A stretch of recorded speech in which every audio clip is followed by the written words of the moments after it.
Hello, welcome back to my channel. Aru etia baji ase 6:30 ami jabole ulai asu Mrityunjay mandir aru moi already makeup kori ready aru bhonte mok chuli khini olopan thik kori di ase gari ahibo etia ami ulam etia so dekham ami keneke din to spend koru so ahok dekham kenekwa look hoy tate goi to eno chuli meli thakibo noaru e bandi lom tothapiu olopman মোৰ আজি এইটো look মন্দিৰৰ কাৰণে কেনেকুৱা লাগিছে ক'ব আৰু আমি এতিয়া যাওঁ গাড়ী আহি পাইছে সব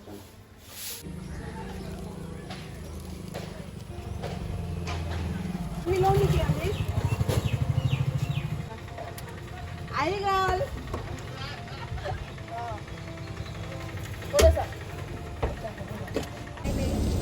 সো আমি উলালো এতিয়া ভন্টিহতে পিছপিনে বহিছে মই আগত বহিছো কাৰণ কি মোৰ মূৰটো ঘূৰাই সো বাহতক এতিয়া লগ পাম আৰু যেহেতু আমি ইমান দূৰ যাত্ৰা কৰিম গতিকে আমি এটা তেল ভৰাই লম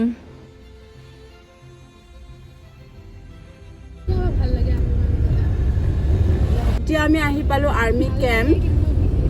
ইয়াতে কোনে কাম কৰে টিকু সো যিসকলে সোনাপুৰ যাওঁতে বা nogaw যাওঁতে এইটো সাইডেৰে যায় সো এইটো সাইডেৰে যেতিয়া যায় আৰ্মি কেম্পটো পাৰ হৈ যাব লাগে আৰু বহুত ধুনীয়া এটা সিনাৰি দেখিবলৈ পোৱা যায় আৰু মই এনেকে সিনাৰি উপভোগ কৰি কৰি গৈ আছো আৰু আমি আহি পালো এতিয়া মাছ ৰাস্তা সো আমি এতিয়া ক'ত আহি পাইছো আমি এতিয়া nogaw সোমাইছো ন ইমান ৰ'দ বাপৰে আমি এতিয়া এনে বাহিৰত ওলাইছো কাৰণ গাড়ীত বহি বহি কাৰবাৰ মূৰ গৰম হৈ গৈছে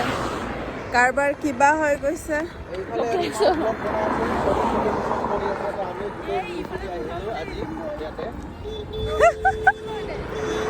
আমি অলপমান মাজতে নামিছো কাৰণ কিয় কোনবা টয়লেট কৰিব নামিছে কোনবা বমি কৰিব নামি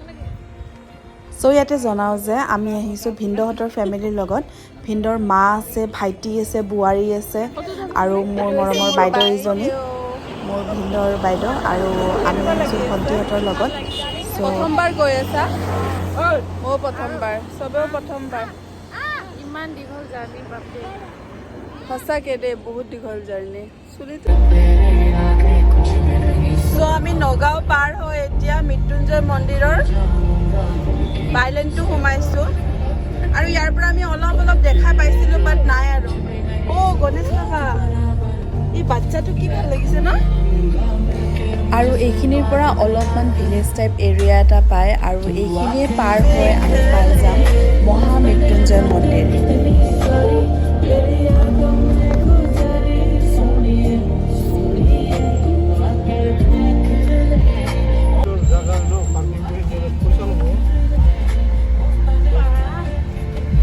ফাইনেলি আহি পালো মৃত্যুঞ্জয় মন্দিৰ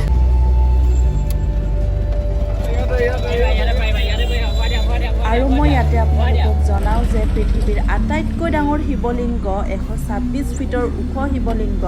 প্ৰাচীন মন্দিৰবোৰৰ দৰে জনপ্ৰিয় হৈ উঠিছে nogaw জিলাত আৰু এই মন্দিৰৰ নাম মহা মৃত্যুঞ্জয় মন্দিৰ এই মন্দিৰৰ প্ৰাণ প্ৰতিষ্ঠা মহা উৎসৱত 108টা যজ্ঞকুণ্ড বনাই 22 ফেব্ৰুৱাৰী 2021 পৰা 25 ফেব্ৰুৱাৰীলৈ মহাযজ্ঞ কৰা হৈছিল আৰু তাৰ পিছদিনাখনৰ পৰাই 26 ফেব্ৰুৱাৰী 2021 চনৰ পৰাই ভক্তসকলৰ বাবে পূজা অৰ্চনাৰ বাবে আৰম্ভ হৈ গৈছিল মহা মৃত্যুঞ্জয় মন্দিৰ আৰু আজি বহুত বেছি গৰম আৰু আজি যেহেতু মে'ৰ 1 তাৰিখ বহুত আজি হলিডে হোৱাৰ কাৰণে বহুত বেছি মানুহ ভিৰ হৈছে ক'ত আহিছে আজি nogaw মন্দিৰলৈ কেনেকুৱা লাগিছে আহি ভাল ইমান দমত গৈছা ভালকে ভোক লাগিছে নেকি তোমাৰ ভোক লাগিছে ন সেইকাৰণে এনেকৈ আছা ন বহুত ভোক লাগিছে আমি এতিয়া ওলাই পেলাই কিবা খাম হা কি খাবা তুমি কি খাবা চলে আইসক্রিম ভিন্দা কেনেকুৱা লাগিছে বঢ়িয়া লাগিছে গা বেয়া লাগিছে মাথা বিষাই আছে অলপমান চবৰে গেছ হোৱাৰ কাৰণে অলপমান প্ৰব্লেম হৈছে সো ভিন্দৰো বোলে অলপ মাথা বিষাইছে কিন্তু বহুত ধুনীয়া লাগিছে বহুত ধুনীয়া পৰিৱেশ বঢ়িয়া মানডে আৰু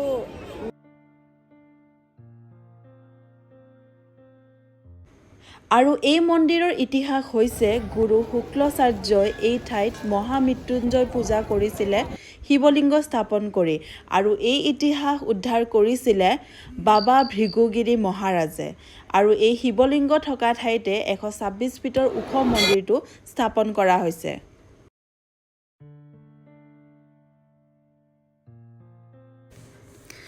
আৰু সকলোৱে কৰাৰ দৰে ময়ো কেইটামান ভিডিঅ' বনাই ল'লোঁ নিজৰ স্মৃতিৰ বাবে।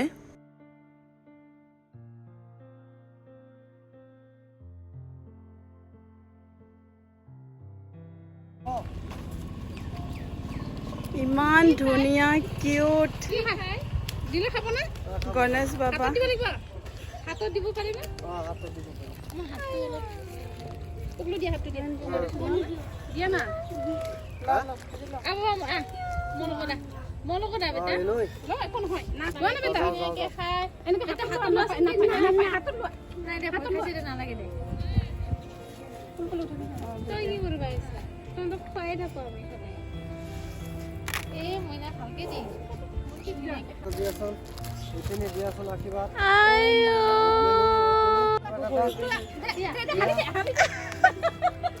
আশীৰ্বাদ ঈদ নকুলাই পাই লোৱাচোন দেবলে জুৰকে জুৰকে খাওয়া লাগে এবাৰ মৰম কৰো না কৰক আপুনি জি বয় খায় কিছিনি নকলে না তো আগতে হ্যালো মোর সাথে দাদাকে দিয়ে দিলাম ভয় লাগে নজর ভয় লাগে বাহ একটু লোক কে খালা সামো পড়াই নাই মোরত দে মোরত দড়ি রাখা মোরত মনো দড়ি রাখা ও দড়ি রাখা পয়সা পয়সা আয়ো যা তুই না ধরু ওই মই দূর করে মরম করি মিয়া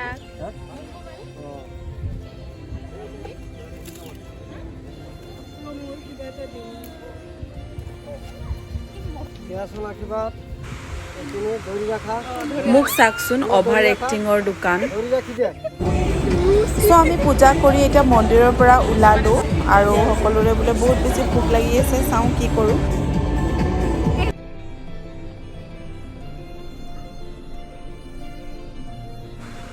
আৰু আমি লাঞ্চ কৰাৰ কাৰণে ধাবা বিচাৰি পোৱা নাছিলোঁ। তাৰপিছত আমি বহুত ধুনীয়া এটা ধাবা পালোঁ, সেইটো হৈছে সোণাইপৰীয়া আৰু এইটো খোলা বেছি দিন হোৱা নাই। আমাক বহুত ভাল লাগিলে কাৰণ কিয় ইয়াৰে ছাৰ্ভিচ বহুত বেছি ভাল আছিলে আৰু তাতকৈ ডাঙৰ কথা ইয়াৰে যিজনী অনাৰ আছিলে, যিজনী অনাৰ মানে ককাই ভণ্টীয়ে এনেকৈ নতুনকৈ স্থাপন কৰা এটা ধাবা, ইহঁতৰ সাহস সঁচাকৈ মানিবলগীয়া আৰু শলাগ ল'বলগীয়া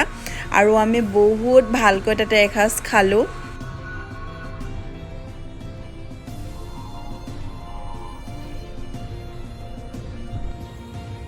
তোমাৰ নামটো কি আছিলে? তোমালোকৰ ইয়াতে আহি বহুত ভাল লাগিলে। সোণাইপৰীয়া আছিলে ন নামটো? বহুত ধুনীয়াকৈ আমি এসাঁজ খালোঁ আৰু ভণ্টিজনীৰো ছাৰ্ভিচ বহুত ভাল। তাই একদম ফ্ৰেণ্ডলি, ঘৰৰ মানুহৰ নিচিনা কথা পাতিছে আৰু একদম প্লেট খালী কৰি দিছোঁ দেই আমি।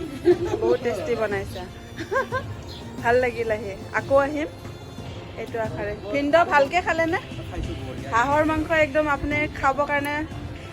বঢ়িয়া বনাইছে, এক্সাইটেড হৈ আছিলে। বঢ়িয়া বনাইছে,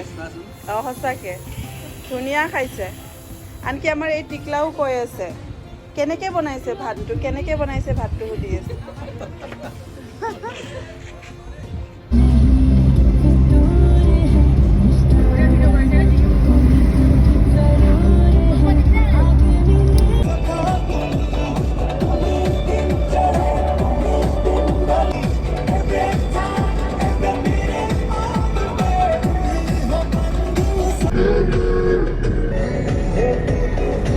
চ' মোৰ এই ভিডিঅ'টো ইয়াতে সমাপ্ত কৰিছোঁ। যদি আপোনালোকক ভাল লাগিলে লাইক, শ্বেয়াৰ আৰু ছাবস্ক্ৰাইব কৰি দিব।